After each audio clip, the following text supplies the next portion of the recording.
And then Lauren, if you want to start broadcasting, and I'm going to screen share.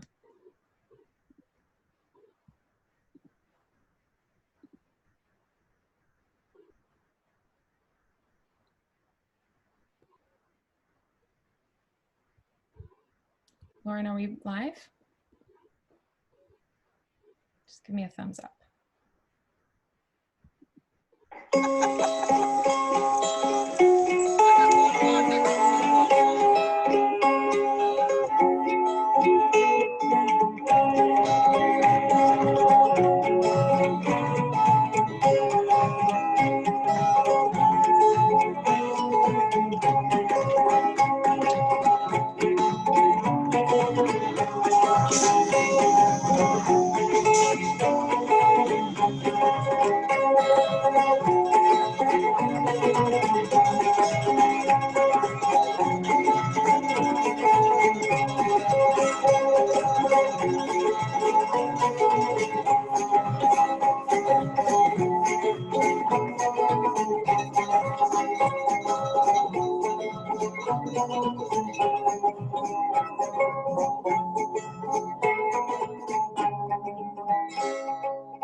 Hello, everyone.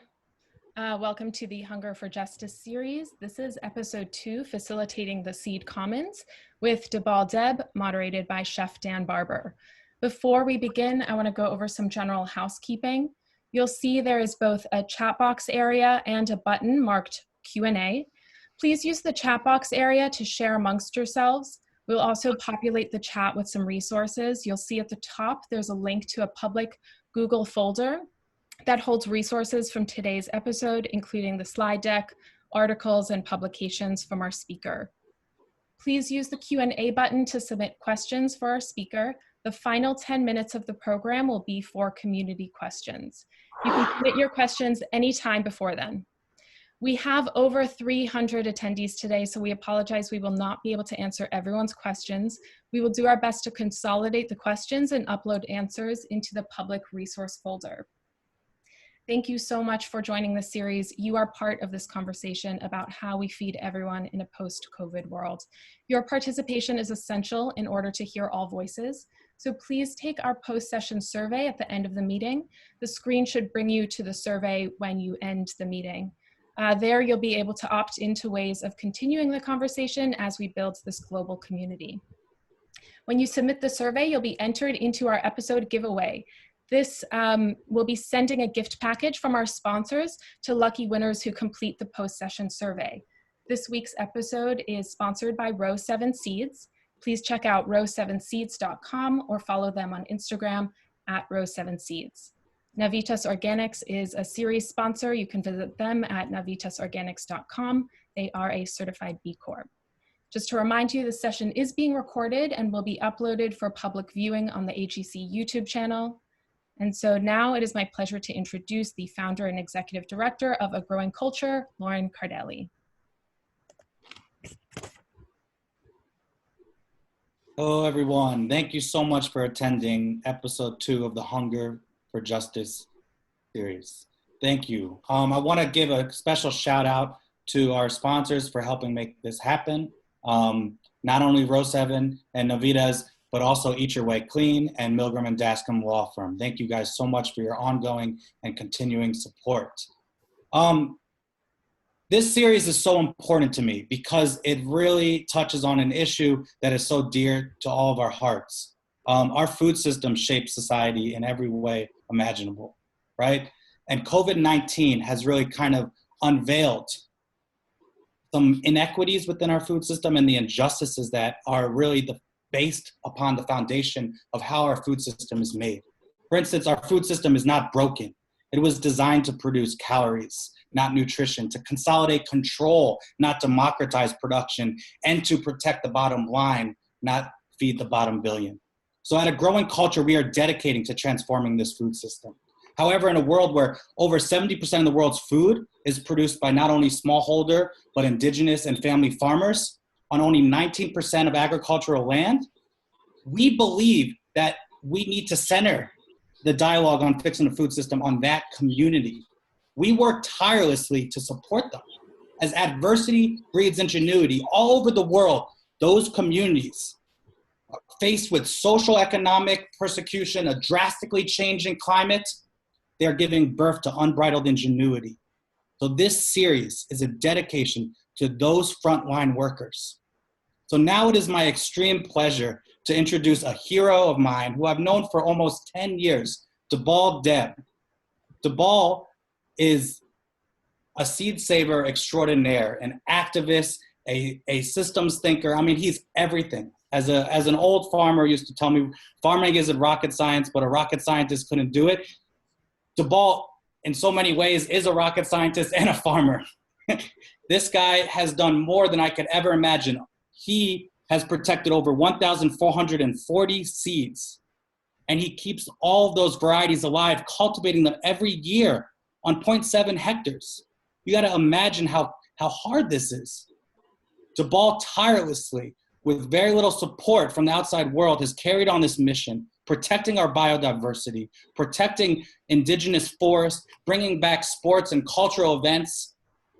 He works so hard to make sure that these biodiversity, these cultural diversity stays alive in one of the most rich hotspots all over the world, India. Now, Debal is going to start with an 18-minute presentation, and then acclaimed chef and innovator Dan Barber of Row 7 Seeds will have a dialogue for about 20 minutes before moving to community questions, where you all get to be part of the dialogue. So I just want to end this with one thing. As this series is designed to bring people together, to build inclusivity and create diversity of thought within our food system, as we all move towards a post-COVID food system, it's important to understand that connectivity is sometimes an issue. So bear with us as we get this network right, and we hope that you guys are all inspired by Debal as we are every day of our lives. Thank you so much, Debal. I hope. Thank you very much, Lauren. I'm going to launch this. Thank you, and good day, everyone. And good evening to all Asians at the time. I wish you all excellent health and very enjoyable homestay in this difficult time. And I hope that you are all taking care of your own food security with delicious homemade foods and enjoying your stay a lot. Now I'm going to interrupt in this, your homely entertainment with my own story of Brihi's journey from saving folk crop varieties to the political ecology of the commons. This story begins from a bit prehistory, which is about 10,000 to 12,000 years ago, when rice was first domesticated in India. And since that period of domestication of rice, unnamed, unknown pharma scientists, since the period of the early Neolithic farmers, had created thousands and thousands of varieties, locally adapted rice varieties. So that until 1970, it's officially recorded that 110,000 varieties roughly were in existence in India, and of which 65,000 varieties were shipped to the International Rice Research Institute in the Philippines between 1965 and 75, which is the first decade of the Green Revolution in India. Since this advent of the Green Revolution, India has actually lost more than 110,000 folk rice varieties because they were all replaced with a handful of modern high-yielding varieties within just 40 years. And with the result that today, all over India, we have no more than 6,000 rice varieties left living on farmers' fields. Now, with this background information, I wanted to save and safekeep whatever is remaining in India, at least to create a kind of hub of seed exchange center where farmers can freely access and exchange the seeds, so that no more of these varieties which are remaining are lost anymore in the future. So with this objective, we created Brihi, the seed bank, which is a Sanskrit name for rice. And this is now the Asia's largest non-governmental seed bank for rice, which is open source too, that began in 1997. And since that date till date, we are growing 1440 varieties of rice. We are growing every year and distributing the seeds for free among all farmers. Now, these 1440 varieties, we have amazing properties, different kinds of agronomic properties and morphological and nutritional properties. So we have 15 varieties of salt tolerant rice. Yeah, salt tolerant means they can tolerate seawater. They can grow in seawater, and they can tolerate this the incursion of seawater every year on the coastal saline lands. We have 17 varieties of flood tolerant rice, and that means some of them can grow up to 12 feet. They can grow in 12 feet deep water. Uh, Drought tolerant rice, 192 fragrant rice apart from basmati, and iron rich rice, vitamin A rich rice, vitamin B3 and B4 rich rice, antioxidant rich rice, pest resistant, disease resistant, and super yield varieties, which actually the yield exceeds any of these modern high yielding varieties. So all of these varieties we grow and distribute among the farmers, and also document the characteristics of each of these varieties every year. And so one example of this, the flood tolerant rice is that, you can see this farmer who was so proud and happy to show off his flood tolerant rice, which he grew in his 8 feet deep pot. Uh, this photo was, after he had harvested, but he kept, the uh, last few tunes for photography, and he was proud of this one, which was growing in his 8 feet deep pond water. Uh, and we have this amazing, just an example of this, is the uh, this is our answer to the biotechnological solution that people think that people we can solve our food security and nutritional security from biotechnology.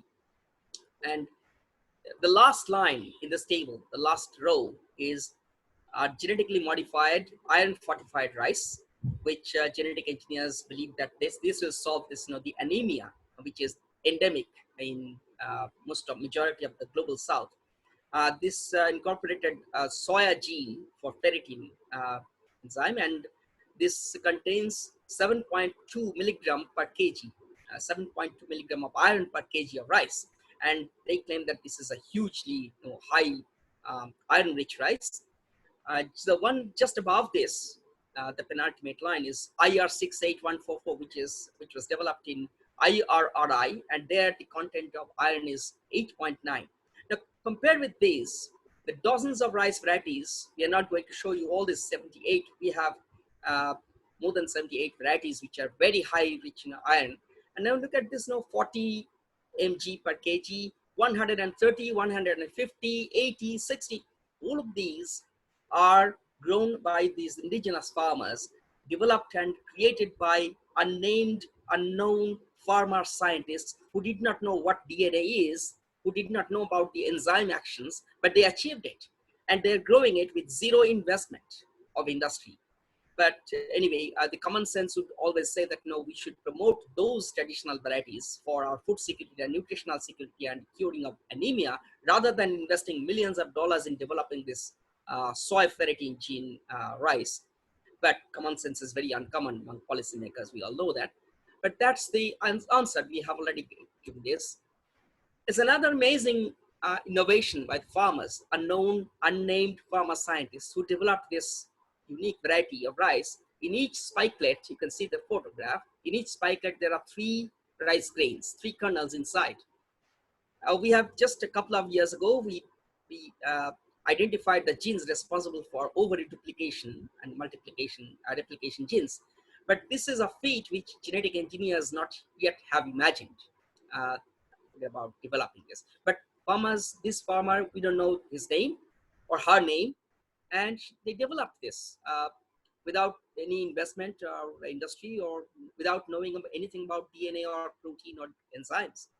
Now, we grow them and distribute these seeds, and also train these farmers, indigenous farmers, in different techniques of rice characterization, so that they will be able to identify the off types in order to maintain the genetic purity of each land race that they are growing, so that even after cross-pollination or even accidental physical mixing, they can identify these genuine ones and eliminate the off types. So this type of training is given so that each of these varieties are kept in their genetic purity and the characteristics.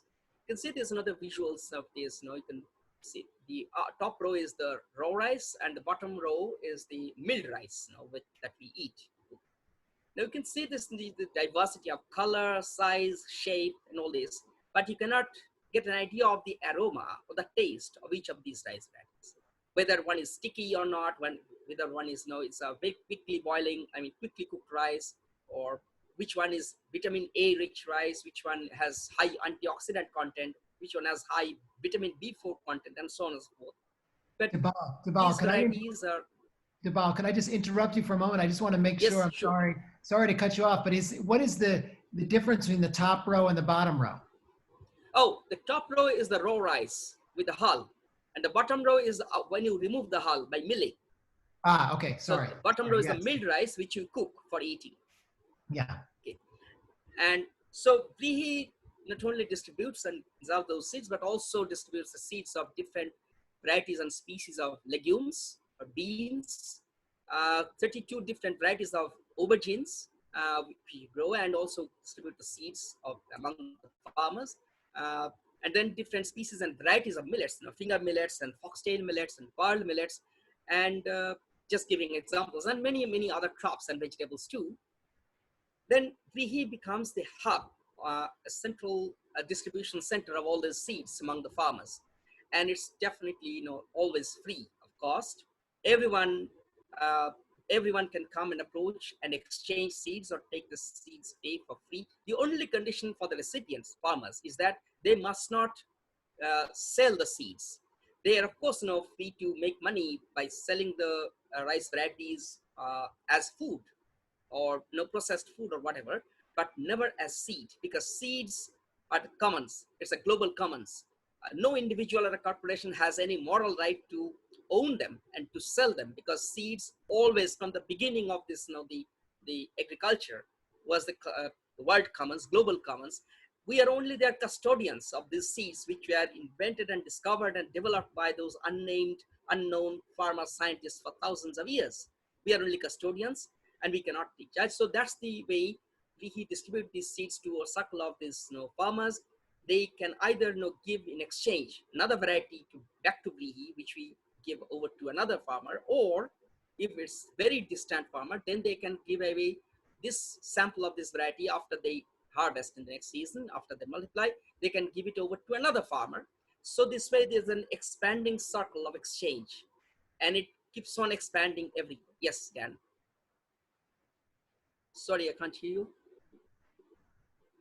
I can't hear you, Dan. Sorry. Yeah. Sorry to interrupt you again, but you've hit on an important point here that I just don't want to wait till the end, because we should think about this infused into everything we discussed today. And that is that your talk here is being sponsored by a seed company for which we sell seeds.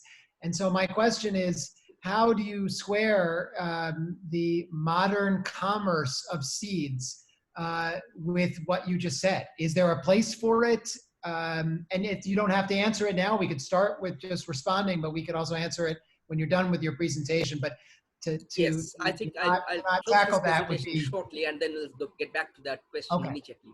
Okay, good. So with this kind of, the seed commons, our model is that, every village or every community should be, developing this kind of seed banks in every village. That's the ideal. But at least, the local in situ seed banks in every district. That's our idea. And we are promoting and establishing many kinds of replications of the seed bank like Prihi. And the expanding circles of exchange is growing.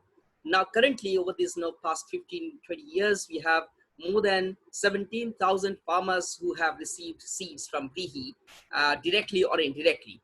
And now this number is growing, and they're all growing this and distributing it for free to all the other farmers. And this is the answer, a parallel to the seed corporation, the seed industry, the biopiracy over these indigenous seeds and the business, which is illegal and immoral, I consider, because this, without this kind of, ownership, commons ownership, community ownership over the seeds, food sovereignty is not successful. And food sovereignty, which has been eroded by four attacks by industrialization of agriculture. First is monocultures, so that the diversity of crops and their polyculture system is destroyed. The second is the market dependence, building market dependence of the farmers on these corporate sectors or the government for seeds, agrochemicals, and machinery. Third is the destruction of the tradition of seed exchange network, not only seed, but knowledge exchange and all of these, so that everyone is now made to depend on some external agency, an expert agency, whether it's for seed or for machinery or for some technology. And the third is that the prioritization of the individual monetary gains, how you make money from your food rather than food itself. So food becomes a commodity, monetization of the food itself, which is over the long-term community benefits.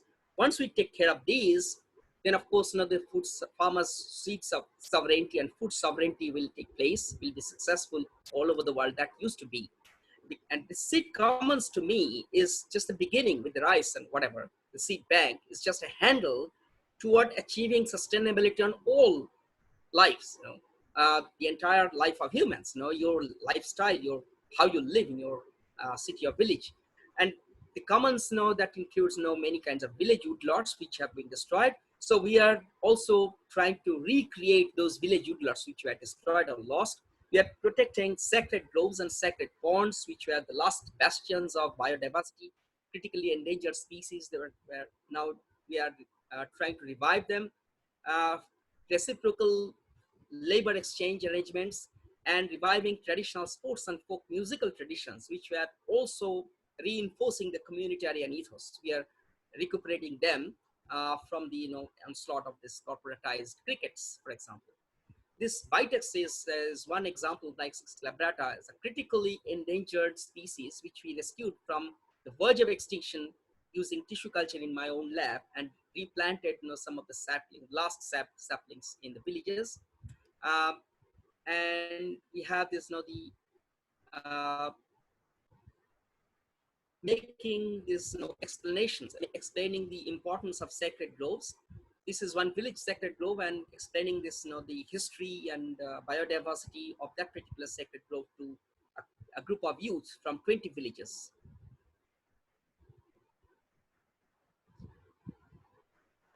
So this is a unique sacred grove in Bengal with a very rich biodiversity, some unique biodiversity spectrum.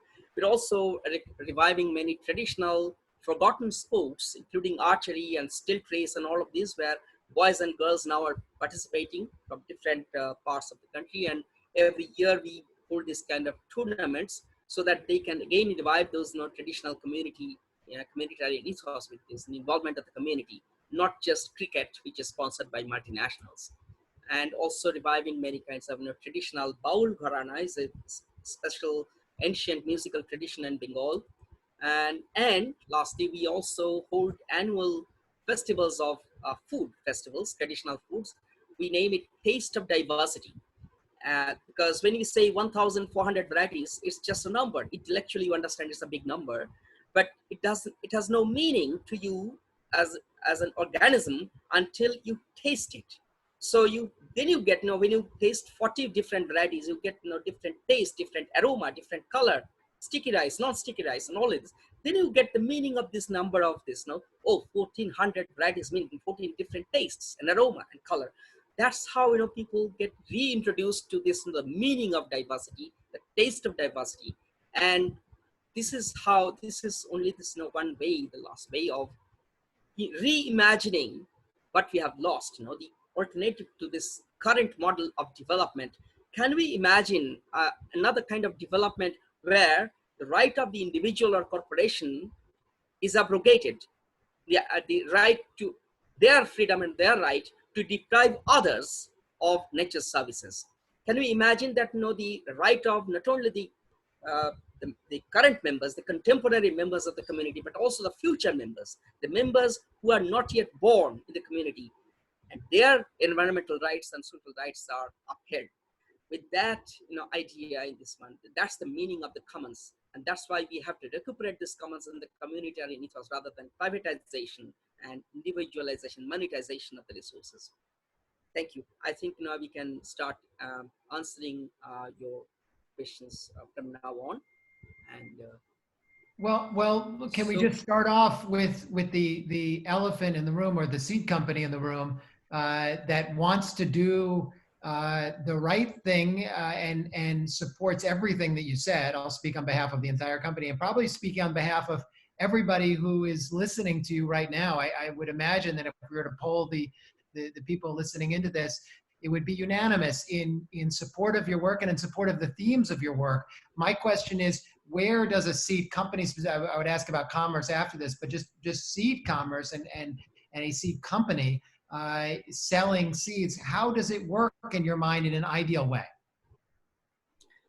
I am, on principle, I'm against this kind of seed business itself, because seeds should not be sold and bought in the first place, because nobody owns a seed unless one actually develops a new type of seed. Of course, they have the right.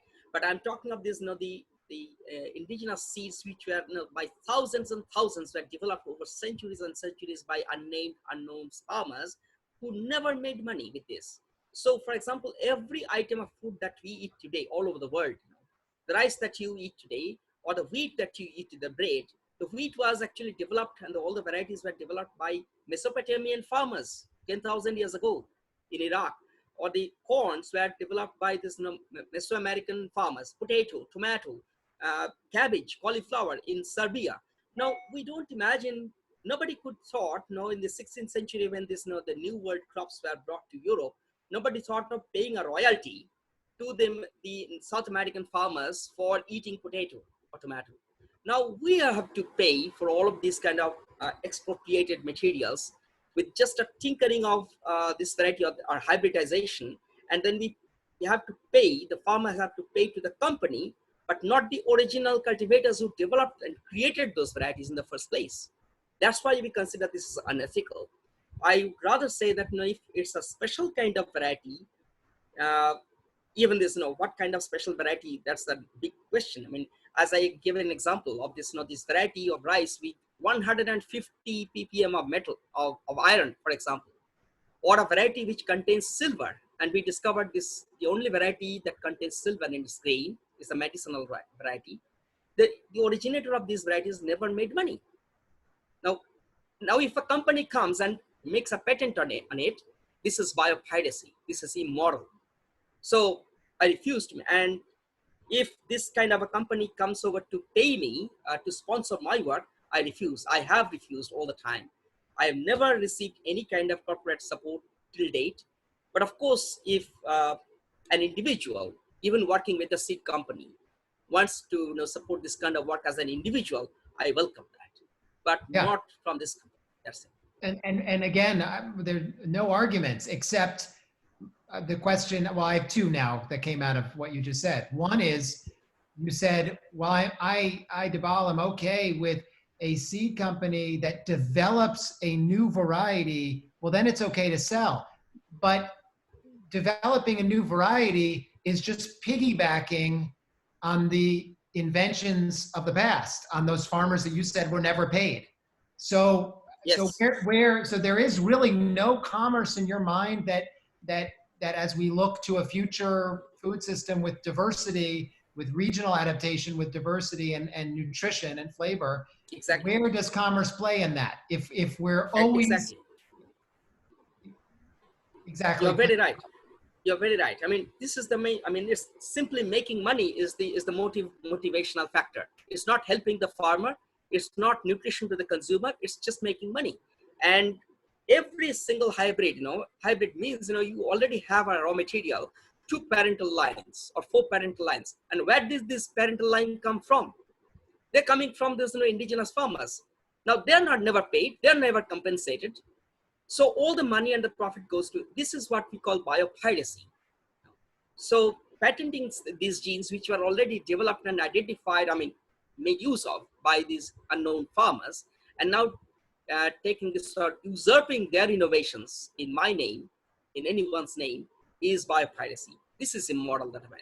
But if someone is genuine and they, of course, they can take some money to a group of individuals, but that then next one, I mean, the next circle of exchange, it should be free for the farmer to exchange and grow them. But this, the seed companies don't allow. You know, they take this biopiracy, Okay, so they that patent, and they also sue the farmers if they grow right. them again. Right. So that's So this is immoral. yeah. Well, that's a subtle opening for a company, which you know I would like to think that you would support. Which is, again, just to rephrase that back to you, is if you, the company, are going to invest in creating new varieties, yes, you should get paid for that R&D, that the money, the investment that goes into creating it, but ultimately it should be free seed. I think I can of course, support a company who can popularize those varieties, including the novel varieties. They can, as food, Yeah. they can sell this kind of rice. This is a unique one. It contains, higher amount of iron, for example, or high vitamin rich variety, and all of these kind of things. And you can sell them as food. That's no problem. But as seed, if you are, disallowing the people, the farmers, to grow them freely and exchange with the other farmers, especially the poor farmers. I'm not talking of this, 600 hectare owner, community farmer, corporate farmer, but the individual poor farmers who have actually already given a lot to the world for the food security. Why should they pay you this? Because they provided the raw material and the genetic basis for all this development. What are they getting exchanged? So I'm against this, the corporatization and privatization of the seed and as an intellectual property ownership of these developments. But I'm not against the seed business as long as it's a business with food. So of course, I can develop this kind of thing. I can say that you can make this kind of rice pudding using this one, and it's really rich. You can of course charge money for that one, but you cannot stop farmers from growing them freely and exchanging.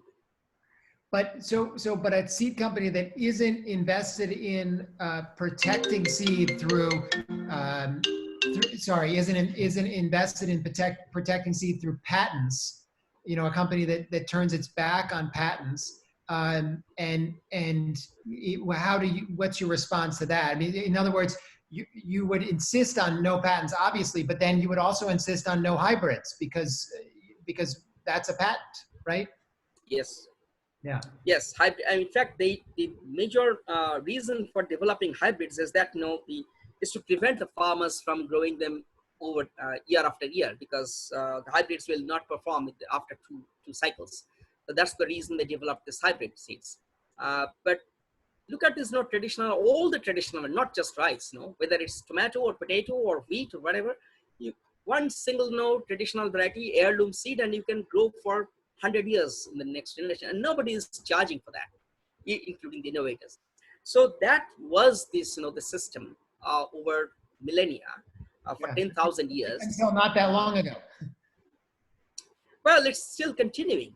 It is continuing, and over this last 60 years, the history of this 60 years of biopiracy and seed corporation is the history that we are made to believe that this is the end of the world, and this is what all the world should fall in line with. But this is not, because it's the history of only 60 years against 10,000 years of history where seed has always remained free.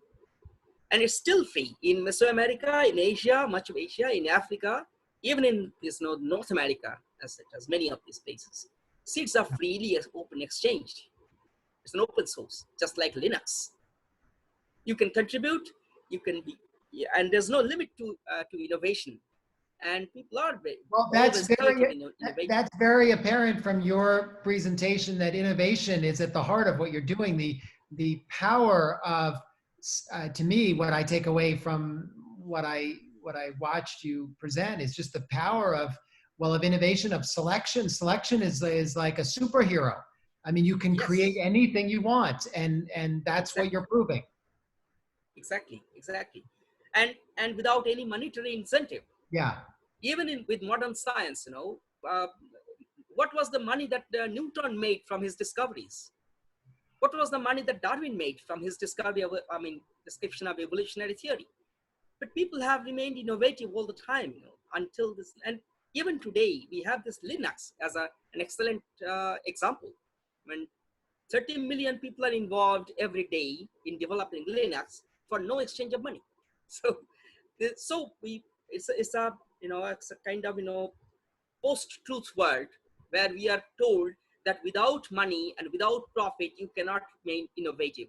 So Bill Gates, by that definition, Bill Gates is the most innovative scientist, and we have to believe that. So it's not true. People have to understand that. Yeah, no, I think you're in the running. You might beat out Bill Gates after this webinar. Oh, of course. Can I ask you something about, you touched on aroma and taste and flavor, but I guess as I'm wearing the white coat that I'm wearing, my question is about the advocacy on part of the eater or the chef, where I am the chef, holds Yes. some power and some broadcasting power anyway, in terms of getting the ideas that you're talking about out into the world. And I'm wondering what responsibility a chef has, or for that matter, anyone who cares about good food, in terms of supporting your work, because doesn't your innovation and your incredible diversity really depend on the culture to both value it and continue it? Because what's the point? Because your brilliant work, without that, your brilliant work becomes like a seed vault, or you could put it in a seed vault and lock it away, and then it has a value to it, but not a living aerobic value. So I'm wondering how you would respond to that. There are two kinds of answers. One is that there is one class of specialists we call kind of skeptical things. Is that there's the economy, modern economy, which gives price of everything but knows value of anything, knows value of nothing. So we are just the opposite. We value all these natural resources, natural objects, not the price of this. We don't put a price tag on it. To give you a concrete example, I myself have developed 6 new varieties of rice by selection and breeding, and also by cross-pollination among different other varieties. After 8 generations of classical breeding experiments, we have developed 6. One of them is Kinari, which is a very high drought-tolerant rice. Drought tolerance, which means it does not require water for irrigation after the transplanting. Just one spell of rain, and that's enough. Now, this very strongly drought-tolerant rice, I have not patented, I have not registered it as a new variety. I have donated this. We are giving it for free to all these farmers who are living in the drought-prone regions. And this way, this particular variety has saved at least 400 farmers from drought. This is great happiness, and the reward that I get when I see these 800, 600 farmers who are happy to live. This is the greater reward than earning something like 15,000 rupees from this business, from the variety. So this way, and I'm very happy that it's successful. My creation was so successful in saving these farmers. And this is exactly the motivation which motivated all those thousands of farmers to have developed these thousands of varieties of rice. Not just rice, all other crops. Yeah. But in terms of your work moving forward, what is your drive to influence the food culture in your region and other regions to support you, but also many yous? We need you all over the world. So what is the mechanism for that relationship, or is that something that you want to leave to others? I understand. There are this biodiversity, especially agricultural biodiversity, is very intricately related to the local food cultures. There are many traditional food cuisines, different styles of food and different items of food, which were cooked only using that particular variety. So there are many kinds of rice varieties which used to be grown in South India, which were used for cooking very fluffy and tasty idli. Idli is one item of rice, baked rice food. Another kind of rice pudding in Bengal was very, very famous, a special kind of rice pudding, which was which used to, make one particular component of one special variety. Now, those rice puddings and rice sweets are no longer made in Bangladesh and India because those varieties are lost altogether. When we have rediscovered those varieties from one marginal farmer and distributed these seeds to some interested farmer, now these farmers are so grateful because now they are able to recuperate and revive their own food traditions. Because of that single variety which was lost, they almost forgot that recipe altogether. They were deprived of the taste of that particular food. This is one. The second is that there are also many kinds of cultural values, not just food. I mean, of course, food, but also alongside with this food, there are many kinds of rituals. So the ritual was, like in Bengal, was one ritual associated with the son-in-law. The son-in-law visits on one particular day in the year, the in-laws house, and then son-in-law in Bengal is a kind of king. He receives a princely welcome and given this special kinds of rice foods, all different types of rice. One particular rice variety was grown just one day before this particular day, and it was named this son-in-law rice. In Bengali it's Jamai Shal, the rice named after the son-in-law. Now, because this particular variety is lost in most of this, most part of India, the ritual is still going on, but not those particular items which are cooked. Uh, this particular variety was aromatic. This was very quick cooking, short cooking time, and a special taste, sticky rice kind of thing. This is lost altogether. So the name of this, the rite, I mean, the ritual continues, but no meaning to it because it's void of the cultural meaning because the variety is not there. I'm just giving examples from rice alone, but there are similar cultural and food cultural links in Mexico, for example, with the blue corn. It's so valuable with the blue corn, and it has multiple cultural linkages and food linkages. Well, the blue corn, it's not just the color, it's not just an ordinary food item, but a special cultural meaning. So we bring back, when we talk of communitarian ethos and the community, it's not just the physical union of people. It's the meaning, the historical meaning of this culture, the local culture, and their food systems, their musical tradition, their dance festivals, the different kinds of things all around and associated to the food items and the food biodiversity, which we want to recuperate as much as possible. I know it's very difficult because we cannot recuperate all the thousands of varieties, but whatever is left, we want to recuperate. Yeah, that's fantastic. And I want to be conscious of the time because I know we need to open this up to, I threw one question. I have 3 pages of questions for you. So, and we could talk all day. So I want to turn it over to the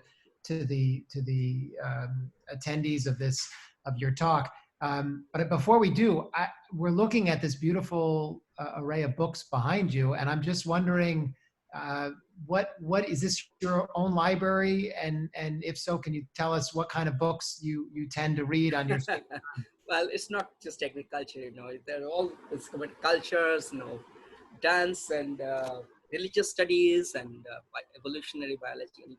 Oh, I take this opportunity, Dan, to invite you to our farm. And of course, I'll give you a lot of varieties for you and also certain, some cuisines. I'll give you some of these, traditional cuisines, which variety to cook in which manner and what are the types of food that you can make. And I'm sure in your hand, they will become a fantastic, I accept your corporates can beat you. I accept it, and I would say in return I will cook you dinner. But I don't think I want to cook you dinner. I think I want to come to your no. Of course, you have created. See, yeah. when we say tradition, it's not a fossil. Tradition is always evolving, and tradition is always incorporating many kinds of innovations every time.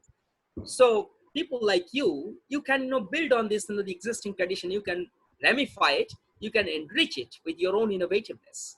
Yeah, of course. No corporation can beat you. Okay, great. Julie, Great. I think you're taking over our discussion. Yeah.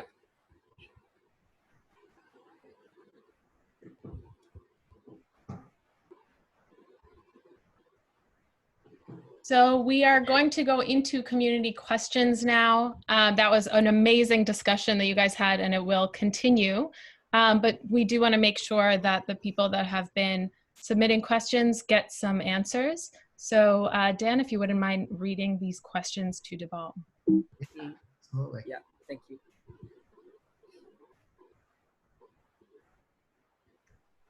So we have from the audience, can you elaborate Yeah. on what you meant by reciprocal farm labor arrangements? Labor arrangements, yeah.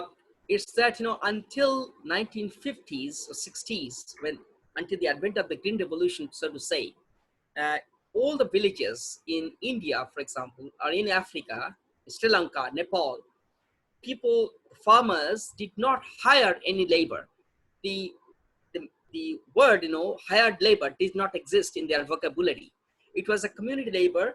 And if I'm working on my farm, the neighboring farmers will also participate in working my farm. Say 5 or 6 households, they all give the labor. And when it comes to their own farms, I also go there and donate my labor, give my labor. So it's a reciprocal labor exchange for whether it's house building, thatching the roof, tilling the land, sowing the seeds, transplanting rice, harvesting rice. All kinds of labor is community labor. It doesn't matter how much land you have. It's according to the proportion of that you give the labor, the proportion you also get in return. Sometimes also, if you cannot give, if you're sick or if you're too old, then you can actually depute someone else from your own family and you can get this labor done. So there's no kind of monetary exchange to hire someone on money.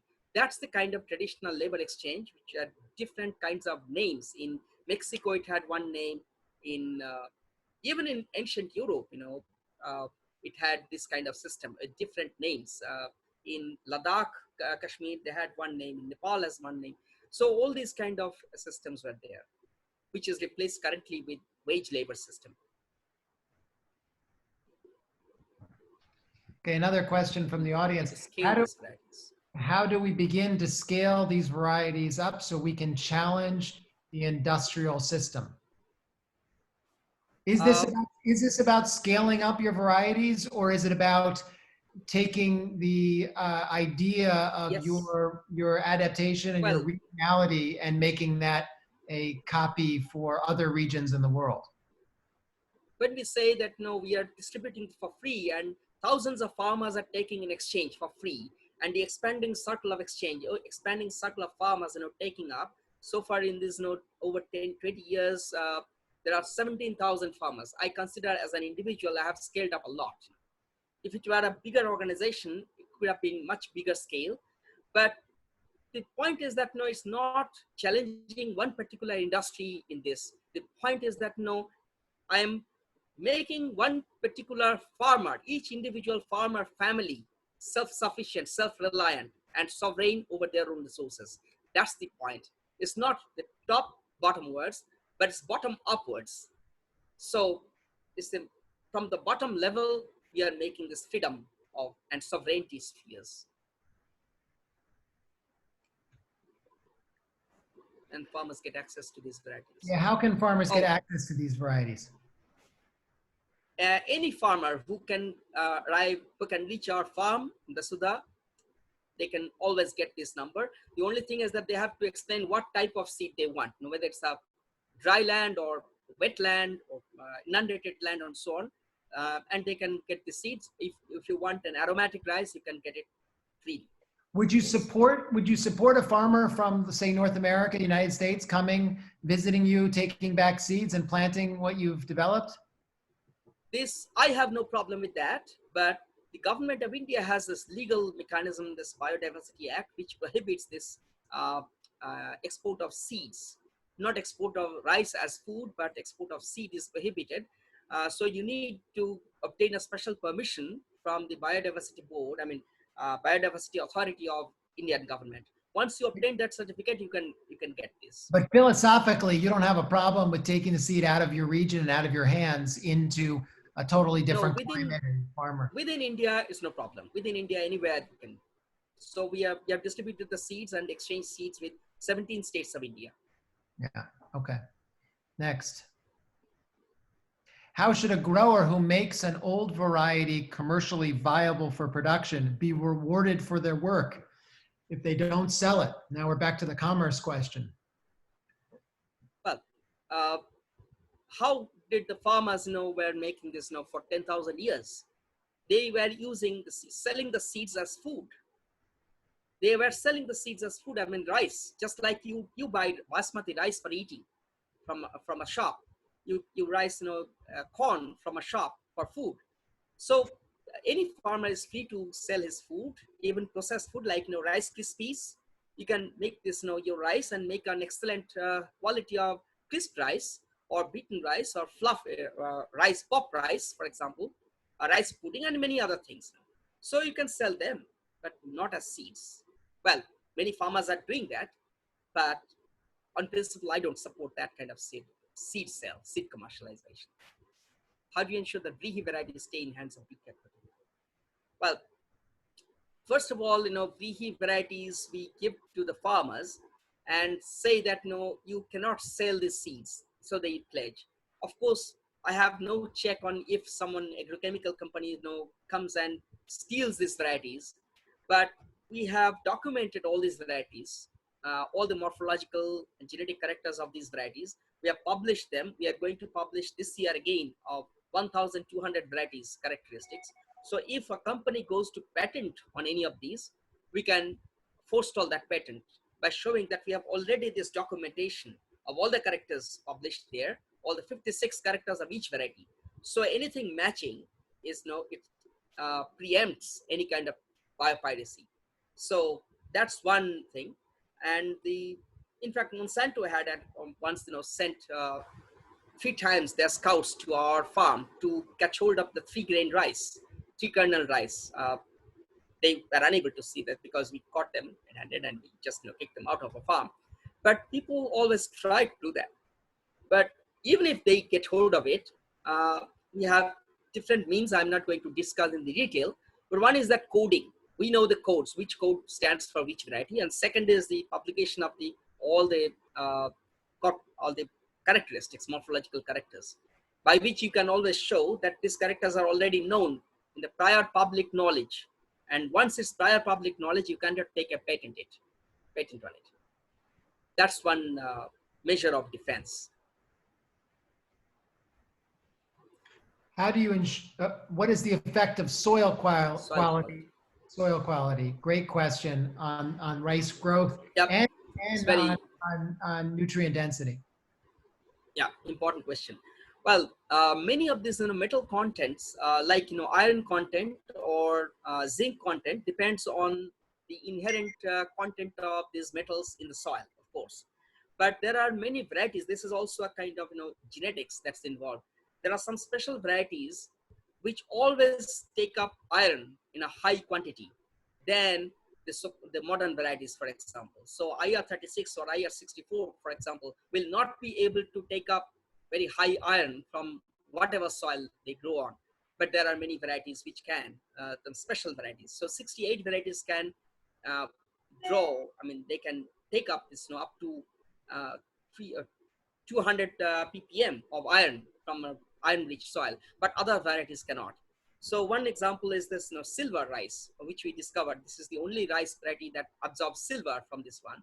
So but on the same soil, all the 1,000 varieties we are growing, but none of them are absorbing silver, excepting that variety. So it's also a capacity, the genetic inherent capacity of the rice variety to draw up this one. So micronutrient content is both a function of the soil content and also the genetic property, inherent property of that variety to absorb. And yield is not the effect of quality of the rice. I mean, soil quality, of course, if you by macronutrients, nitrogen, potassium, phosphorus, and some micronutrients, of course, yield depends on that, but there's up to a limit. Even if it's the best quality of soil, there is always an inherent limit to the yield, including the high yielding varieties. You cannot exceed that one. You cannot break the physiological barrier of yield capacity of any variety. So, and the yield capacity of each variety is different from the other. Is there a fundamental difference between farming in different countries? Should it look different between, for example, India and America? If you mean this, different farming techniques, all the traditional farming techniques were all similar. All multiple cropping, multi-variety farming. In Mexico and Guatemala, they had this milpa farming, seven sister farming, milpa farming. All of these were similar principle. On the same farm, you grow multiple types of crops and non-crops, and multiple types of organisms, not just crops. It could be grasses, it could be different kinds of insects, birds, lizards, all of these. Exactly the same in Africa and Asia and America, until the industrialization of agriculture, where everything is monoculture. So it's wheat after wheat after wheat, rice after rice after rice, and all the nutrients that you pump into are industrial chemicals, synthetic chemicals. So none of these nutrients come from the associate crops. Instead, in all the traditional agricultural systems in America and India and elsewhere too, all these came from different kinds of plants. So some grasses were contributing to phosphorus solubilizing microbes, which were adding phosphorus, soluble phosphorus to the rice. Different other crops, was growing nitrogen fixing bacteria. Nitrogen fixing bacteria was even grown by different kinds of crops, grown simultaneously or before and after rice crop. So these systems were there. Our problem is that majority of the modern farmers have either forgotten or abandoned those methods. So we have to recuperate. It's not just the seed, but also the knowledge. So the biodiversity is important, as well as the knowledge of using this biodiversity is equally important. And this is what we are doing all these years. We are giving trainings to the farmers how to grow them.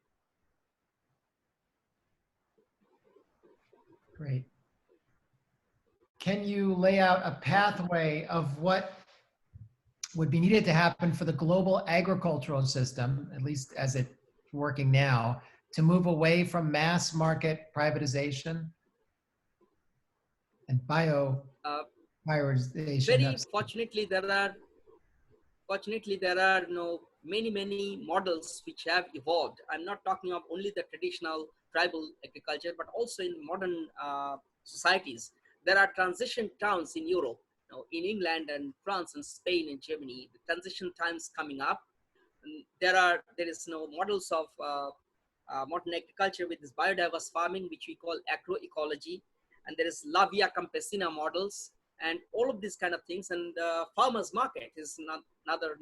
In America, there are all these kind of things. On West Coast and East Coast, I have been a part of these kind of farmers market movements and organic farmers movements. Now, I'm not emphasizing on organic alone, but the entire biodiversity and the distribution system should not be through any kind of middleman or any kind of corporation. It should be a farmer's market. So the producer directly sells his or her produce to the consumer, and there's a negotiation. So if I'm happy with you, I can sell it at $1 instead of $10. If I'm angry with you, I may not sell it to you at all. That's entirely a decision of the individual producer. And this exactly was the case, and which was replaced by the global market system. So you have this, you have the stock market, and someone scores a century, and then the stock market falls, and some president wins an election, and the stock market rises, and the rice price rises, oil price declines, and this rice price falls down. And this kind of thing, which is beyond the control of the producer, was never the case originally. And this is bringing back with the transition towns and the farmers market movement, where everything is in control of the farmers themselves, the producers themselves. That's an answer, and we are seeing that this is extremely efficacious to restore the sovereignty over their own produce. And that's the answer. That's a great way to end this session with some examples of how this could work and how your work could be amplified moving forward. So thank you for leaving us with some positive ideas. I'll turn it over to Lauren. Thank you so much, Debal and Dan, for an amazing, amazing talk. I hope you guys all found that as inspiring as I did. It's really interesting to see the context that Debal is talking from, which is in India, but then in the United States context, there's a very different landscape for how agriculture works here. And so as we move together to find and to build a more just and equitable global food system, it's important to understand the different contexts around the world. What a lucky treat we all had to be, witness to this wonderful conversation. And I look forward to much more conversations coming out of it. Thank you, Dan, very much. Thank you, Lauren, for introducing me to Debal. It's really an enriching experience to have met you personally, but to hear you and your thoughts and your convictions, and to learn about the kind of work that's possible. You really, the word inspiration comes to mind so much, because you are doing you're doing the work that we see and understand as just absolutely critical to our future. So on behalf of everyone listening into this, thank you for what you do. Oh, thank you. It really enriched my day, and really been very meaningful day for me too. Thank you very much for this wonderful coordination. Yes. Thank you, everybody. As we wrap up, I want to announce next week's talk, Decolonizing Africa's Food Future. And it's with Millian Belay, who's the founder of Alliance for Food Sovereignty in Africa, the largest civil society organization in Africa. Say just one sentence before I close, is that my answers had to be very short. I couldn't give more examples, more elaborately, because of the shortage of time. But anyone has any other questions, can please email me, and I'll be happy to answer all of them in more elaborate things. My email address. I do, but I'm going to do that over dinner with you. Questions, I'll be happy to answer all of them. And I do, and I'm going to do that with you, hopefully over dinner soon in India. Certainly. Great. Thank you, guys. Thank you very much. Yeah, yes, I look forward to that. We will be attaching Debal's contact information in the resource deck that we're sharing with everybody. We have wonderful resources to read about Debal's work. A Growing Culture is launching a project. We're currently fundraising to support Debal's work and scale it out by getting him some more land and helping him reach vast numbers of farmers, much more than he's capable of right now. He needs a support. I mean, this is a hero of all of us. So if interested, please reach out. Next week's episode is going to be incredibly amazing. Please tune in. Timothy Wise and Millian Belay talk about decolonizing Africa's food system, right? And then I want to finalize this call with a thank you to our amazing sponsors, which Row 7 was one of them, an amazing ethical seed company, really challenging the way that seed companies exist within the United States context. I really appreciate them, and their product is absolutely delicious. Milgram and Dascom Law Firm, an amazing law firm out of Denver, Colorado. Please check them out. Navita's Organics and Eat Your Way Clean, a food blog. Thank you guys very much. Look forward to hearing this conversations continue, and have a wonderful day. Thank you. Thank you very much.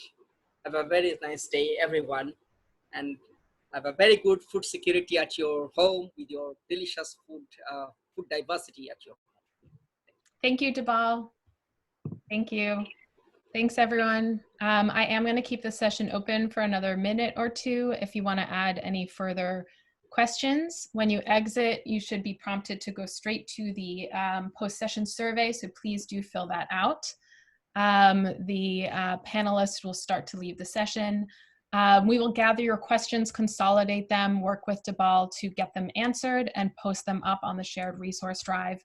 Again, if you scroll all the way up to the top of the chat, you'll see the link to the resource shared folder that's on Google. We'll also be sending that out through an email. Yep, you'll be able to check this out on YouTube and Facebook, the recording of the session. And if you have any direct questions, you can email me, Julia, at agrowingculture.org. So thank you, everyone. We are going to end this meeting shortly and answer all of your questions. And thank you so much for your participation. Namaskar. Namaskar. Thank you, Julia. Thank you. Thank you, Debal. Thank you, Julia. It was wonderful. Yeah. In fact, my presentation was a bit delayed because of Dan's interruption in the process. But anyway. Oh, I thought it was perfect. It was perfect. Yeah, I hope it didn't exceed the time anyway.